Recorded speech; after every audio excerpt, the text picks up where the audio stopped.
Should notify. Here we go. Yep. I'm waiting for Chrisco. That's strange. Eventually. Yeah. Oh, well, it's coming through there. It's just not here. Yeah. Okay.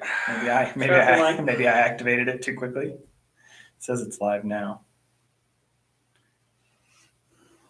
But is it?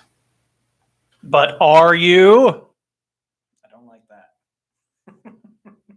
It was like inching its way down.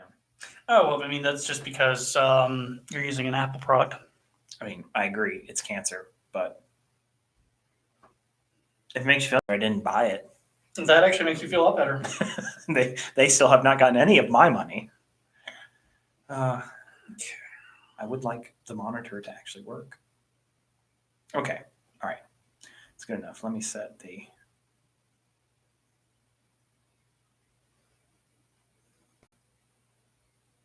Okay. Set the quality down to... No, we don't need the quality up that high. Not to stream it. That's why it was being so funky. Excellent. Okay. Okay. That means that should be everyone taken care of. So I just sent a ping to Discord. Cool. So you want me to give it another little beat? Yeah, we can give it up until 8:15. So because we're 8:14. So how's it hanging? Little to the left. Gross. You ask? That is true. I should have known better than to ask anything at all. But then again, Chris, you say it best when you say nothing at all. Nothing at all. Nothing at all. Nothing at all. God, we should have a themed night on the show that's called Sexy Flanders. And we're just wearing like skin tight ski suits. It would get hot in front of these lights. Light? But it's going to get hot. Well, there's a second light. A second light. You got a key light and you got some bounce light. All set to the wrong color temperature. I have a third of nature's resources. Reminds me, my favorite story about this, which I'm sure I've said a million times, is when I went to the hardware store looking for bulbs for these, and I found one that was the right wattage and right size, and it was high pressure sodium, which is street lamp, like that really, really dark orange. The kind that burns you if you get too close to it. I could see, like you plugging it in, turning it on, and going, Chris, what the fuck did you do? And you like beating me to death with the light stand. Yeah.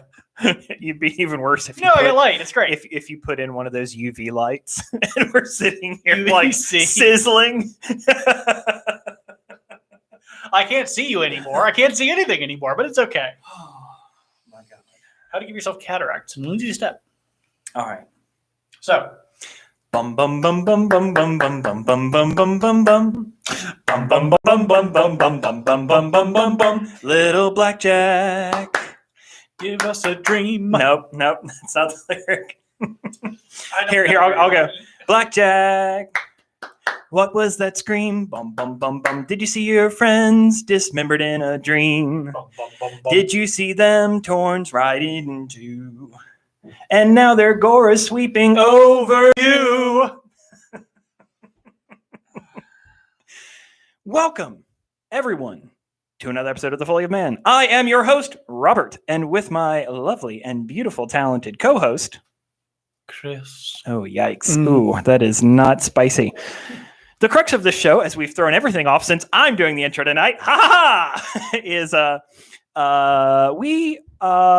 Chris is a Brony. I'm not a Brony. We're reviewing a fan fiction called Project Horizons, which was kind of inspired by Fall at Equestria, which is the blending. The blending. You put them in a blend. Had her babies, and My Little Pony had his babies, and then those babies came together and had just like a little incestuous grind fest.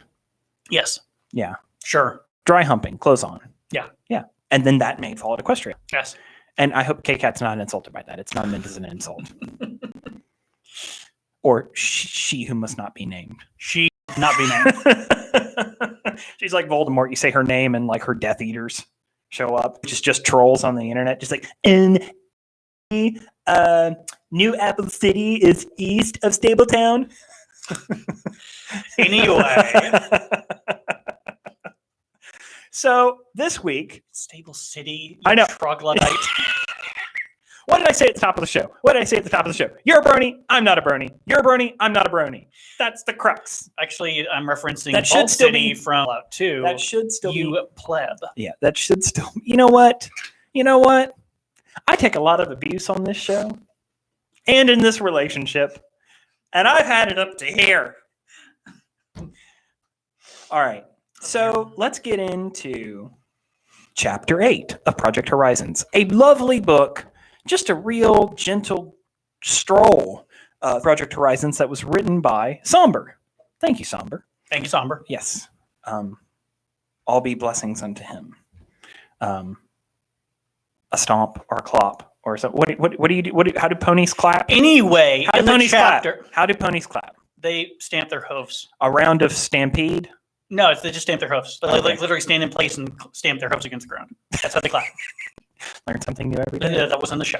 Yeah, of course it was. So where we last left off, Blackjack had just had a 100,000 cap put on her head, which we now found out is actually a 200,000 cap on her head. It goes on in the chapter. Yeah. That one's more towards Yeah. It's whatever. Okay, so it's double. Woohoo! I've ruined the ending. If you're watching this show and you haven't read the book, pause. Go read 100 hours of text between the various. Welcome to a fanfictions. non-linear book review where we start at the middle and work our way towards the end. You know what? I studied a lot of Tarantino in college. I want to show you the ending. We're going to work our way back. Show the ending. I'm going to work my way back. All right. Or Memento. That was just a big thing in the 90s. I mean, kind of the technically mid-aughts. Nolan has kind of still done that. Because, Interstellar starts with his daughter giving the interview about... Yeah.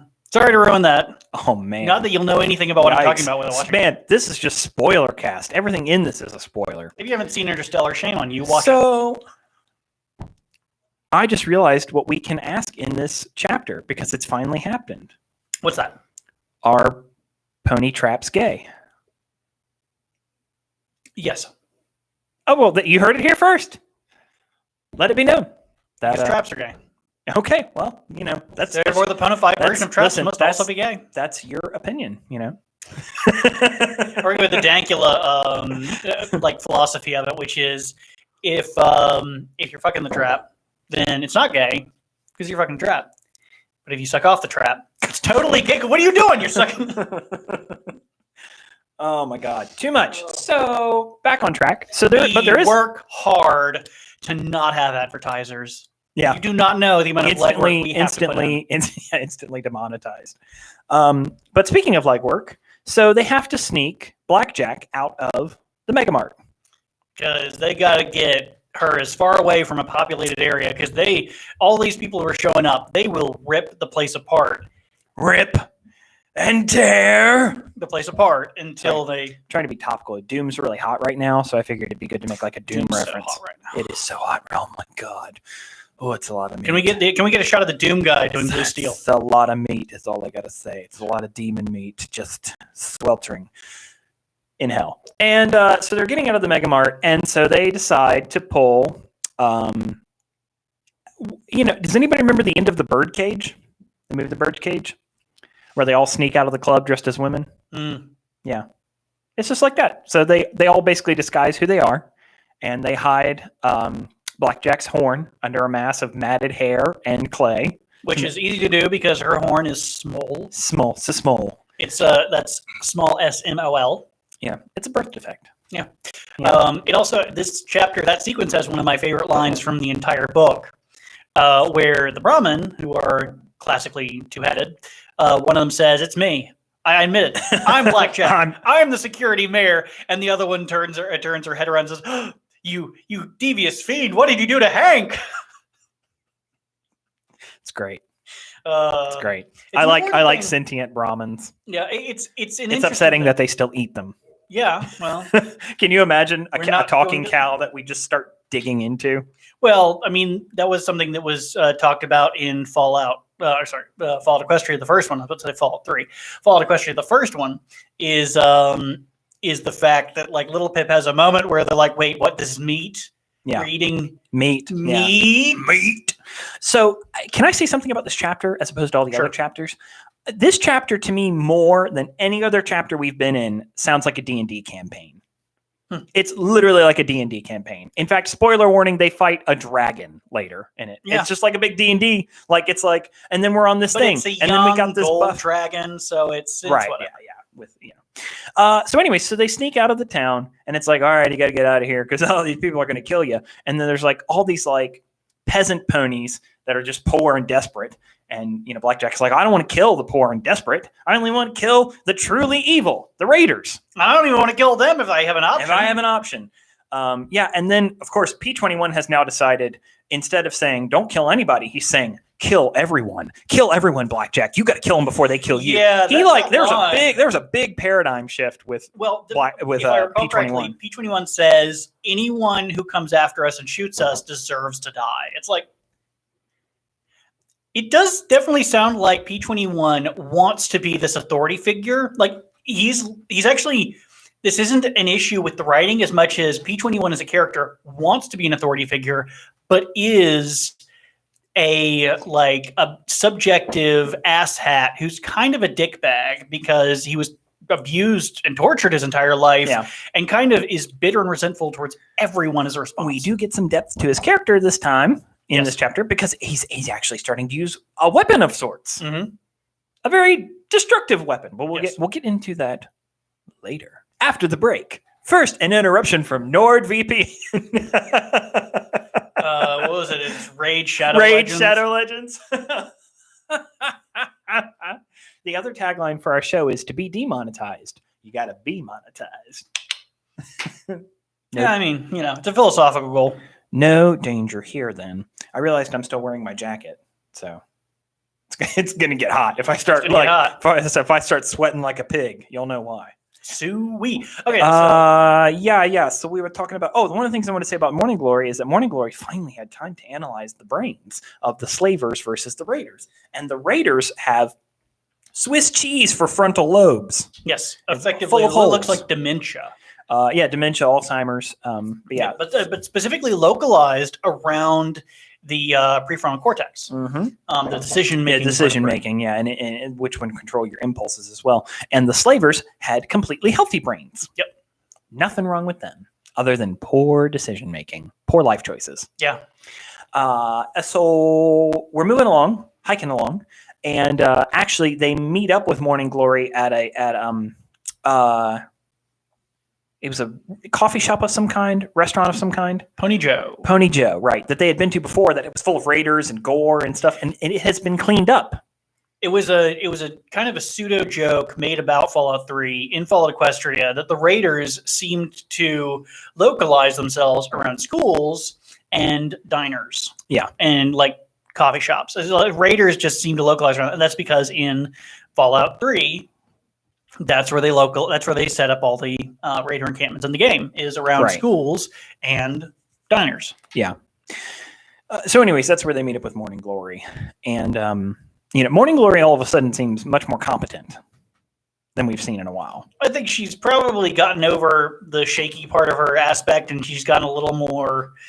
not getting her sea legs, but I guess since she's a Pegasus, her land legs? Effectively, yeah. A land leg. Makes sense, because, I mean, she's gotten over the shock of having come down from the sky and having to deal with the culture shock that would be associated with going from that kind of environment to the outside. It's just like Eddie Murphy's Coming to America. It's exactly like scene for scene Coming to America. In fact, that's what Project Horizons is it's actually a bona fide adaptation of Coming to America.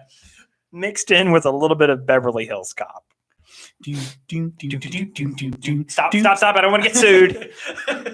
Eddie Murphy kicks down that door and punches me in the teeth. And then makes some really, really homophobic jokes. He apologizes for that now. Never mind that he profited off of it for 30 years.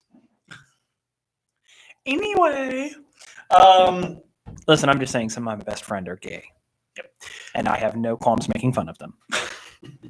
None. What kind of friend would I be if I didn't make fun of all of my friends equally? That's right. You're not prejudiced. You hate everyone equally. Exactly. You're just a sorry old bastard. I am surly. And yeah, surly. That's a good word. Yeah. It's a good word. That's your word of the day. Excuse me. Manly. What? It's absurd. Oh, surly, manly, yeah. We're going so far off the rails, I fear we have traveled straight into the pit. You saying that made me think of another one of those dumb things that I came up with last week that Bree just, honest to God, was like, really? Oh, I remember what it was. She said hysterical, and I said hysterical. He's acting a little hysterical. Excuse you. Hysterical? People hysterical. Got to be on that Justin Trudeau level, man. Oh, yeah. Sorry, I don't want to make this any more topical than it is, but that line is just fucking hilarious. Trudeau's and Trudon'ts. Trudon'ts. Yeah. We got to move on. We got to move on. We got to move So on. Got to move on like Donkey Kong. So they make their way out of there. Yeah, and then they come across, there's gunfire, but they're not being fired upon, so they're like, whew. But guess what? I got to know all the guns back into your pocket. Like I got to know what's going on. Yep. And so they go to see what's going on. And what's going on is a bunch of farmers, heavily armored, not armored, but well-armed farmers, firing on a bunker of sorts. And basically, Blackjack goes over to the yellow blips, being the farmers, and is like, what the hell's going on, man? There's almost a very Monty Python Holy Grail, the siege. Yeah. Or like the dirty crusaders in there, they stole all of our Brahmin. All of our Brahmin. They ate all of them. Do you have any evidence that they actually stole your Brahmin? No. But if they were there, they stole. It had to be them. They Couldn't ate be all of the Brahmin. Couldn't be anyone else. And so, how many of them are there? They're fourfold. Did you ever think to ask the Brahmin who stole their friends? These Well, they're all dead. Well, no, not all of them. It's just the ones. It was just a few that had been culled. It wasn't their whole herd. But so it's just like, I mean, come on. If they talk and they talk, surely the Brahmin have noticed what's been dragging off their friends. Perhaps they speak with too deep of a Wisconsin accent. Oh, that's true. That is true, Yep. But no, they asked them, because the whole shtick of it is like, wait, so fourfold whole Brahmin? Yeah. Doesn't make any sense. Anyways, so Blackjack. There's still part of me that keeps wanting to say Little Pip. We said Little Pip for so long, and they're very similar. They're similar, okay? Not exactly the same. Blackjack is a little more like psychotic. I'd say reduced inhibitions. Yeah, sure. Impulsive. There we go. Impulsive. Like Leela in Futurama. If she was just a little bit more impulsive, makes her a murderer. Well, what is the quantification of a little? I suppose it would be a relative sort of a thing. Yeah, exactly. By the way, Atticus has a little baby book that explains, Jesus Christ. It's sitting on the spoon. You are so unprofessional. It's probably our text thread. Yep. Anyways, Atticus has a little book that teaches babies about general relativity. And I'm like, I didn't have this when I was his age. I was basically learning shapes and colors. They're teaching this kid relativity? No. Does the moon fall? No. Does the Apollo landing craft fall towards the moon, or does the moon fall towards the Apollo landing craft? Well, I just got to keep him away from Grandma, telling him that we didn't go to the moon. We went to the moon, folks. Listen, if Luna was sent there for 1,000 years, I think Neil Armstrong could have taken a few days. Okay. Yeah. Okay. Where were we? Yes. So they go over to the Crusaders, and it's like, hey, we're trying to get these guys to stop. Did you steal their Brahmin? And they kindly pump lead into well, what you should say is Blackjack walked up behind the farmers, knowing from their previous endeavor with the poor disheveled farmers, exactly what kind of reaction you would get with baton drawn. And they were about to fire, and she said, don't. Yeah. You ain't from around here, is you? Security pony. How long y'all staying? We don't like your type. And what exactly is that? We don't take kindly to those who don't take kindly. Anyway, so she gets over to the Crusaders, and she's like, I need to talk to you. And they shoot her. Thank God she has that armor plate. Yep, she says it stings, but it didn't go through the bone. And she uses her psychic powers to rip the gun out of their hands or mouths and through the slot in the door. And they're like, hey, no fair. That's cheating. We only have one gun between the four of us. Yeah. So anyways, they get in and the Crusaders are like, listen, man, we're not stealing Brahmin. We're desperate for food. Those people are crazy. What actually is stealing the Brahmin are dragons. Dragons. Sure. But they's all mutated. He's all ugly. Yeah, ugly and mutated and crazy. And Blackjack could have been like, man, that sucks, and move on. But instead, she's like, ooh, I bet there's a lot of experience down in that pit. Yeah, that and dragons got to guard treasure. They're going to be guarding something good. For a fact that they're so close to one of the starting areas that it can't be a high-level encounter yet. Yes, of course, yeah. So, anyways, so they are like, I'll go kill some dragons. That's what I mean. Like, it just totally seems like a bunch of murder hobos. That they're literally like, oh, yeah, we'll go. Yeah, well, okay, whatever. We'll go clean out that thing. Well, to be fair, if we're honest, only one of them has any experience with what a dragon would look like, but very clearly she would have been lied to. It's Morning Glory. But the Enclave is very heavily into propagandizing. So, of course, dragons are no big deal. We can take them out with one of these little tin cans. That's why we call them dragon killers. Remind me. And the other two are in a stable, so they have no idea what a dragon is. We're in chapter 8. Yes. And we're coming across a dragon. Yes. What chapter did the Mr. What's-His-Face from Fallout Equestria, Mr. Topaz, when did he show up in Fallout Equestria? I will look that up shortly. You're going to look that up? Yeah, because I just thought that's interesting. It's just interesting. And I don't think there was any intentionality behind Somber doing this. I just thought it was interesting. It felt a little sooner in this story than we got it in Fallout Equestria. There also you know what I mean? was not a build-up to the dragon in this story at all. Yeah, that's just kind of, that's what I mean. It's a little bit of a throwaway. And it's also, it was a little bit predictable that it's like, oh, obviously it's not just babies. It's never just babies. But that's a trope I'm okay with. I'm totally okay with that as you know what I mean? As a trope like, oh, that's just the little ones. Now you got to watch out for Momo. There's always a bigger fish. Watch out for Momo dragon. But anyway, so they get in the pit, they kill a bunch of them. It's another great fight sequence. It's written very well. I think Somber's really hitting his stride with the fight sequences, in my personal opinion. And the dragons kind of get bigger as they're fighting them, but there's something wrong with them. They're full of radiation. They're wild. They truly are just like insane. They are not sentient. Although we know that dragons are supposed to be sentient. We do as the reader. So they've kind of lost their minds from the radiation. Well, the creatures that came before, they still, as far as we know, they can all suffer ghoulification. Of course. So there's no telling. We never actually came across in the story a ghoulified griffin.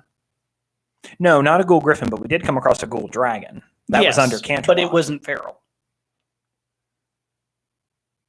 We also came across, I think, Red Eye's dragon was ghoulified as well. It explained that it was very old, it had suffered great radiation. Red Eye pretty much resurrected the dragon with technology and then put a bomb in its heart to control it. Yeah. Kind of a dick. Yeah. More than a little bit of a dick. But he's dead now. So still no sign of when Mr. Topaz shows up? I'm working on it. Okay, the wiki did not say what chapter I'm not convinced that our chat is actually showing. Oh, it's not showing over here either. Oh, and then I guess nobody's saying anything. Yeah, you're all quiet. Breaks your heart. Must be the Oreo gang, and they're like, "What the hell is this?" Oreo, you are an embarrassment. So, anyways, so they get in, and they actually, typically run around, hide in a corner, and then in the room they realize, oh crap, this is the room where the big dragon is, and the big dragon's 11. legs. 11. I think it's chapter 11. Factions. When we meet Mr. So kind of similarly, it's close.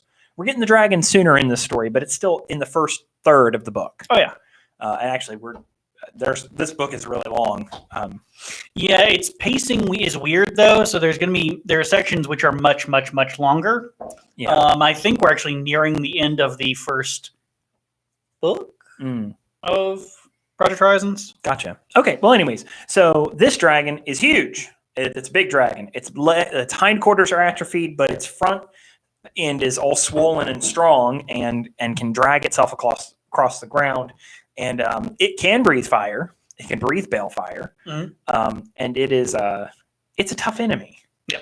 And all their rounds just seem to kind of ping, ping, ping, it'll bounce off its hide. Yep. With one exception.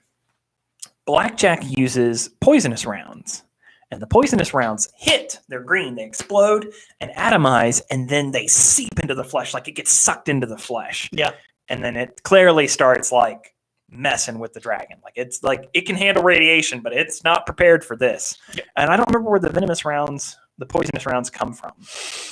I guess they just were purchased, maybe? They did actually mention it, but I can't remember where it was. I want to say it was in the whatever the Robco facility was, because it wasn't Robco. Yeah. But I think it was in that facility. Right. It was a weather station. Yeah, It was a weather station. The weather station where, yeah. Anyways, so they're fighting the dragon, and Blackjack sees cracks in the cave that they're fighting in. Mhm. And it should be also noted that P21 had revealed that he had a bunch of landmines and explosives. Dynamite specifically. And he's like, it's like a grenade, but what do you say? Easier to control, more powerful, or anyways, cheaper. That's right, like a grenade, but cheaper. And so Blackjack says, "Well, let's bring the cave down," and sees the crack, and he sees it, and so he goes in his bag and pulls out a magazine, and she's like, "Is now really the time to read?" And he's like, "If you want it done right, yes." And it's like in the game, a magazine about explosives. Yeah, you read guns and bullets to use the guns better. So Blackjack, that was a New Vegas element, not a Fallout 3 element. Fallout 3 had skilled books, but it had nothing that had a temporary boost. Fallout New Vegas is the one that had the magazine boosts, a la the original Fallouts. Right. So, anyways, Blackjack is distracting the dragon. So is Morning Glory. Morning Glory's flying around and just trying to be a general distraction. And then finally, P21 gets all the explosive charges set. Blackjack is being, let's see here. I'm trying to remember when she gets bitten, when she's in its jaws. Oh, no, it was a different dragon that she was in the jaws of. Yeah. Yeah, there was an earlier dragon, and she takes her baton out and breaks its neck, and that drops her. Yep. But anyways, so they finally get all the charges set. She tells P21 and Morning Glory to get out of there. She finds a little crevice, and with her psychic energy as she runs by, is popping the caps off all the dynamite. Mm-hmm. Boom! Explosion, cave in. She gets thrown about. Crazy damage, and the dragon is under a pile of rubble. But not dead. Starts to move. So now this dragon is crawling out of the hole. There's a bunch of gaping farmers looking in, just like, oh, well, look at all that. And here comes this dragon crawling out of the hole. Mabel, I never seen nothing like that. I know. And anyways, so they are, the dragon's crawling out, and Little Pip, not Little Pip, God, I knew I'd do it at some point. Blackjack, I know. Blackjack starts like, oh, I remember. She picks up something with her psychic energy, a beam, and shoves it into the dragon's eye. And again, that doesn't slow it down. So she psychically takes a stick of dynamite and shoves it into the dragon's eye. And it blows up and just showers Blackjack with like pus and eye goo. Gore. And it's just nasty. And it's still not dead. It blew out its eye, but it did not hurt its skull. So she literally dives into the gaping, bloody eye socket, and with her shotgun just starts burying rounds into the skull. Yeah. Just like trying to just blow it up. And that finally, it reaches up trying to claw her out of its own eye socket and finally gives up the ghost. We don't need swear words to be demonetizable. Yeah. We don't at all. I mean, just describe this book, and suddenly it's just like, I noticed at the heading on Film Fiction. Yeah. And it's like a gore, and I'm like, yeah, no kidding. There's a lot of gore in this. So anyways, but yeah, dragon's dead. Mm-hmm. You gain experience and respect of the villagers. And nothing else. There's like no swag. Yeah. Except the Crusaders are now hanging out as kind of like their cheerleaders. Yep. And I don't want to make sure I don't forget anything. They get moving down the road. They kind of get settled in, and Blackjack decides to look at a memory orb. This actually happened earlier, but we need to cover it. She had a memory orb that she had found, and in the memory, we find that Macintosh, Big Macintosh, had a lover named Maripony. Marigold. What? Marigold. Marigold? Maripony is the Mariposa base. Oh. Okay. Anyways, yeah, Marigold. But anyways, and it's just a romantic moment. Blackjack is experiencing what true love feels like because you're in the memory orb. You are put into the body and feeling and emotions of the individual that you're in, and she is in the mind of Marigold. Mm-hmm. And basically, Macintosh is headed off for what will become his death. And it's like, I'm going to do this last one thing. Hopefully, we'll have peace, and then I'm going to retire. Yeah, he was days away from retirement. Yeah, it really is Beverly Hills Cop. Anyways, or Lethal Weapon, I guess.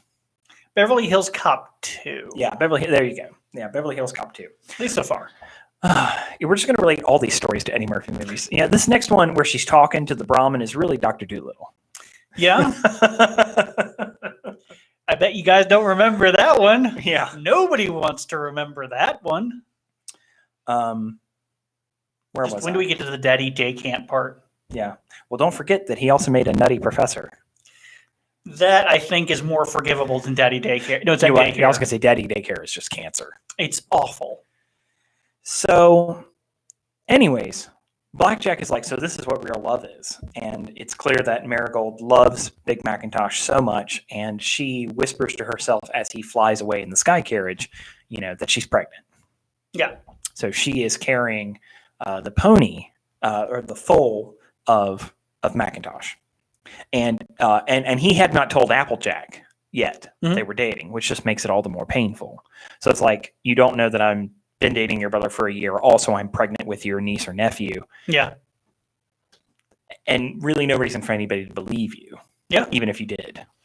And there was an attachment there of her being relegated out of history, even though Big Macintosh, he definitely had a lot of position in history. Mm-hmm. His death was one of the escalating moments in the war. Yeah. It was the escalating moment where Luna took over the reins of the war effort because and there was an assassination attempt on Celestia. Yes. Bad move. Yeah. Bad move. Anyways, so and Blackjack is all tied up in that and has concerns. She's like, did she have the foal? Was she alone? Where was she when the bombs were dropped? And she's like, I need to stop. I can't focus on this. She's been dead for over 200 years. And she says she's watched it multiple times. Right. Well, and you would. I mean, there's good feelings in it. Mm-hmm. But that's where the line where she says, I'm not a poet. Yeah. I'm not a poet, Pony. Because she had no good way to describe like what looking at the moon was like. She described the moon as a polished bottle cap. Yeah. And it's like, I am not a poet. Yeah. I don't know what else to compare it to. Not being out there, that was the best I could do. Yeah. Near the end of the chapter, though, they're resting in a ditch, basically on some mattresses in a culvert specifically. And Blackjack has a nightmare. And in the nightmare, all of her friends are dismembered and she's being crushed under the hooves of Deus. And it's just awful. It's just awful. Yeah. But she wakes up and everybody's fine. But she also wakes up to see who's on guard watch. And as she sneaks around, she notices that Morning Glory is speaking into her communicator, whispering to somebody on the other end in what is the first crack we see in her facade. Yeah. So the question is, who is Morning Glory? And what is she doing here? Well, we know where she's from. We do know where she's from, and apparently is still in communication with them. Of course. So we will find out what's going on. And Blackjack hears her conversation, but comes back and pretends like she didn't. And he's like, hey, think it's time for your watch to be done, and then asks her real bluntly, am I your friend? It's a common theme in the story, asking somebody if you're their friend, like with P21. Even P21 says, somebody who's pigheaded and dumb and rushes in wildly, if that's a friend, then yeah, I guess I've got a friend. Something to that effect. And anyways, during Blackjack's watch, they're actually happened upon by 4 poor and desperate ponies that she says, I don't want to fight you. And they're like, it's too much money. We can't. And so she fights them by herself without sounding the alarm. Yep. Whoops their asses, yeah. But takes a pitchfork to the flank. And like brutally murders one of them. And she calls for Morning Glory, and Morning Glory brings that pony back to life using a talisman attached to her horn and her cutie mark. So the cutie mark apparently has more magical significance than just a tattoo on your flank. Yes, it does. It's funny too. Blackjack earlier in the story said she felt very uncomfortable with her cutie mark being covered up. Yeah. Like it felt uncomfortable. Okay, so one of the aspects, and I think it's actually one of the original draws for a lot of people to the show, a lot of the people who were in the age range, there was a specific age range of adults, or young adults. It was very clearly aged like 16 to 25. Actually, it was younger though, like 14 to 25 attached to the show. And part of it is the fact that you got a giant ass tattoo on your ass that told you who you were and what you would do in life. What you do. Yeah. It's this directional push. And so it's very important to the characters in the show. There's an entire episode dedicated to how important it is in the culture to where if you don't have one, you are an outsider to everyone. Yeah. Like people laugh at you, they mock you, they push you around. Blank. But it was an important aspect of the show. Well, and think about how sad it is that P21 doesn't have one. Yeah, well, he has one that is literally forced upon him. It's given to him, but it does make you question the magic behind that. Like, how did they prevent him from getting a cutie mark? In the show, they actually explained that it's impossible to force a cutie mark. So I don't exactly know how. I'm sure it's in the story, but I do not remember a part where they explained how it worked. So if Somber's out there, if you would like to explain how this works, or if you're just gonna be like, they knew because of the advancement in technology and magic between when the show happened and now. So sure. I mean, that's a fine explanation. Yeah. Keep in mind too, Calamity had his branded off. I mean, yeah, like that's a heretic. Yeah. Yikes. But yeah, so that's where we end the story, the chapter at least. And they just come out and fuss at her. Yeah, and they're like, Glory brings the pony back to life, and it's like she killed you. Spits it back in her face. She killed you. I brought you back to life. Run. It's like what you let your friends help you. Like if you want me to be your friend, let me be your friend. Kind of thing. So she kind of spits the comment back in her face. But again, that's also like how. But that's when P21's hitting her with like, kill. You have to kill. Yeah. Which is a little bit of a change. Yeah. For him. Yeah, P21 definitely. I think it's not. I would classify it not exactly as bad writing, but that he is not a consistent character because he is naive. He is just as naive and stupid as Blackjack is. He wasn't properly educated. He's lived in a stable his entire life, and just because he's been abused does not give him any actual real world. It is funny though. They make knowledge. They make fun of Blackjack for being unknowledgeable. Yeah, like not having paid attention to her studies to know who Big Macintosh was. Yeah, because he would have been taught about it. Like he said, it was the turning point of the war. No, it was one of the There's several turning points in the war, and that was one of them. That was one of them. The other thing I want to keep in mind is our crew of adventurers here versus Fallout Equestria is so drastically different. Calamity was very well versed with the wasteland. Yeah, none of these characters are. No. None of them. All of them are outsiders. All of them are outsiders. It is interesting that everyone in the story, every single one of them, like two of them are stable dwellers. Yeah. With very different lives. One was basically treated as a slave, a sex slave, and the other one as an enforcer. Yeah. And then you have a pony of privilege, but a pony of privilege that has recently come down and doesn't know anything. Even though she's interested in studying the surface world, there's so much that she doesn't know. So, all right. Well, that's the chapter. Yep. And unfortunately, we had to, well, I hate to say this, but since everyone's in quarantine and we're having to cut corners and save money where we can, we have cut the pony pun of the week. Yeah. It was actually a more major expense than you realized. It was a tough call. I mean, hours and hours of research and development. Yeah. Just a whole staff, like 21 staff people we had to lay off that produced the pony pun of the week. Yeah. So they were going to go work for BuzzFeed, but no work there either. So question corner. Time to sit in a corner and ask some questions. Okay. What's life? Why does my leg itch? Where do babies come from? These are just some of the questions you can expect in Question Corner. So anybody have a question? I think there was some discussion. Well, let's go ahead and let's just address the discussions that have actually been happening so far. We have Last Place and Moonblaze that have been talking about the quality of Project Horizons as well as a few tidbits of information. Moonblaze says that Project Horizons is kind of like the Michael Bay's Transformers: The Fall of Equestria fan fiction. Last Place actually said that. Sorry, Last Place. I just want to get it right. Yeah. I don't agree with it entirely, simply because I feel like Transformers wasn't as anachronistic as Project Horizons is. And in the same time, I want to say Project Horizons has just got a little bit more quality than Michael Bay's Transformers. Yeah, I would agree with that. But that's just my take on it. It's a subjective take, so take what you want out of it. It's more like a Guy Ritchie film. Yeah. The action is streetwise, good action, gambling. Yeah. Yeah, that's what it reminds me of. Let's see. Moonblaze, shots fired, Foley of Man running out of ideas. You know what? Lick me. You get up here once a week for 3 years and try and come up with pony puns. Sometimes we just forget. It's all right. You know what? We're here. Yeah. We're here. You get an episode or you get a pony pun. Wait. I'm running out of being able to use that as an excuse. Sometimes they just come to us. And Last Week's was so lit. It's easy. We've given you so many bonus pony puns. Don't we deserve a week off? Yeah. From the pony puns. I just came up with one.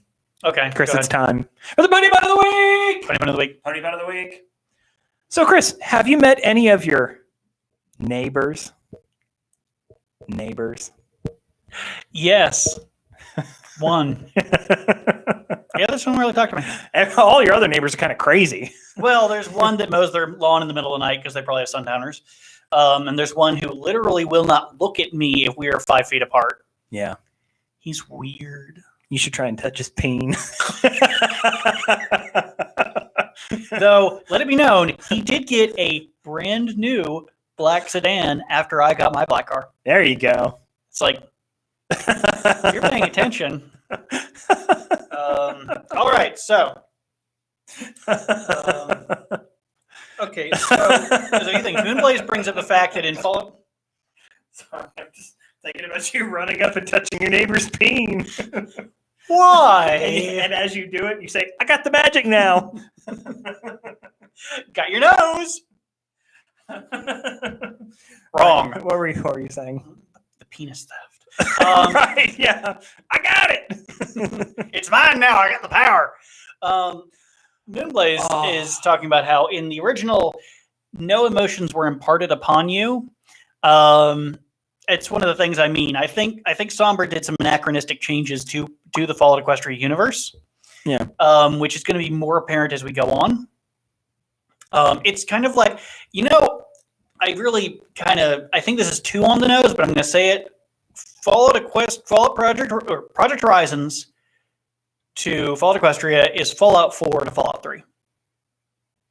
And not just because Fallout 4 stole like most of its material from Project Horizons. And I mean, we're just going to talk about the fact that, actually, I'm not actually going to bring up the points yet because you will see as we read this exactly how deep this weird hole goes. And it's not referential like things. It just feels like it just ripped it off. But that's kind of how I feel about it. All this time that we thought that K-Cat and Tom Howard were the same, is Somber actually Todd Howard? We already made that. I think we made the statement a while back, if I'm not mistaken, where Somber is Todd Howard and K-Cat is Todd Howard, but K-Cat and Somber are different people. Interesting. Yeah. So Tom Howard is like this weird symbiotic parasite? No, he's a hive mind. Oh, wow. That's the reason there's so many different Skyrims. I just realized they're all releasing them independently. You can't be a symbiotic parasite. You can't. You can be one or the other, but you cannot be both. I've met some people in my life. I feel like our relationship is both symbiotic and parasitic. If it's two parasites leeching off of each other, isn't that symbiosis? Would it be? Yeah. Yeah, it's kind of like Nicole Richie and Paris Hilton, You know, they're both just like these decrepit sapsuckers, but together they work in their awfulness. Or they did 20 years ago. I am so dating myself. You Zoomers don't even know who the fuck those people are. It's for the best. Please don't Google it. Just save yourselves. Yeah. So if you have enjoyed this, give us a like and a thumbs up. Remember to smash that bell. Remember to smash that backboard and smash that hymen. If you like this and you enjoyed the YouTube, check out the audio podcast. It's foallyman.libsyn.com. And if you're listening to us on the podcast, check out the YouTube page. It is youtube.com/CriscoCast. I think it's CriscoCast. It's one of those things. One of us might remember the branding, but you should check out the YouTube page. And if you're on either of those, you should check out our Discord. We actually picked up a bunch of people on our Discord this last week. Collected a lot of orphans. Yeah. We're just collecting them. We're not doing nothing to them. We're just putting the orphans in our Discord. You have anything? And the point of P21's cutie mark, it's explained in the book itself. P21's cutie mark is drawn on. Yeah. Yeah. They draw. It's not branded. No, it's drawn. But something about it prevented him from getting a cutie mark. Yeah. Again, it's not. Which is very sad because like Blackjack even says like she ponders like what it would be. She actually thinks of like two real things and then hits it with like, or a jackass who's always getting in my way or telling me what to do. That would be funny if it was just a donkey. No, it's a donkey's ass. Yeah, literally a donkey's ass. Ass on ass on ass. So that's some places that you can check us out. I would say that our Discord is very active. Come hang out with us and play Jackbox TV. And you can ask more later on there. Yeah. And questions on there can be addressed on the show if they aren't immediately addressed on the Discord. I would also like to say that you can email us directly at cbpbch@gmail.com. Again, cbpbch@gmail.com.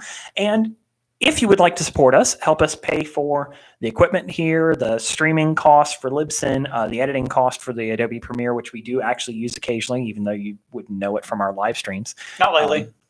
But we will. I do it to make shit memes. If you would like to support us, the link to our Patreon and our Subscribe Star. If you don't like Patreon, we have Subscribe Star below that you can support us at.